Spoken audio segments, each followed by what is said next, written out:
नमस्कार मंडळी, आज सकाळी बघितलं तर बटाटे हे संपत आले होते. जेवढे काही बटाटे होते तेवढे सर्व लावून दिले. त्यानंतर आज 1:30 वाजला तरीसुद्धा माऊ काही झोपायचं नावच घेईना. शेवटी 1 तास तिला खेळून 2:30 वाजता मी जेवून घेतले. जेवणानंतर सर्व भांडे घासून घेतले आणि स्टफिंगच्या तयारीला सुरुवात केली. स्टफिंग रेडी केले, दोन्ही चटण्या प्रिपेअर केल्या. त्यानंतर आम्ही शॉपवर जायला रेडी झालो.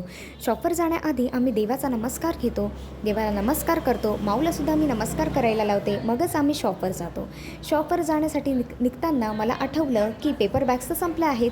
पेपर बॅग्स कलेक्ट केल्या, फ्रेश पाव घेतले. त्यानंतर घरी येताना बघितलं तर सगळीकडे खोदकाम चालू होतं. शेवटी घरी आली, माऊ आणि आईला रिसीव्ह केले आणि आम्ही आलो शॉपवर. शॉपवर आल्यानंतर सर्व काही क्लीन केल्यानंतर सर्व सेटअप केल्यानंतर लगेचच कस्टमर्स यायला सुरुवात झाली. कस्टमर्सचे एक ऑर्डर्स येत होत्या. बटाटे वडे आणि मूग भजी तळल्या जात होत्या आणि विकल्या जात होत्या. थोडा वेळ वाट बघितली. कस्टमर्सने ब्रेक घेतला होता. त्यानंतर परत कस्टमर्स आले. सर्व काही आटोपून माऊला छान खाऊ घालून आम्ही घरी येण्यासाठी तयारी सुरुवात केली. माऊ काय बाबांच्या मागे सारखी फिरतच असते. मी सर्व काही झाडझूड केली, शटर ऑफ केलं आणि आम्ही घरी आलो. घरी येऊन माऊला सोडलं. त्यानंतर मी आईलासुद्धा सोडलं.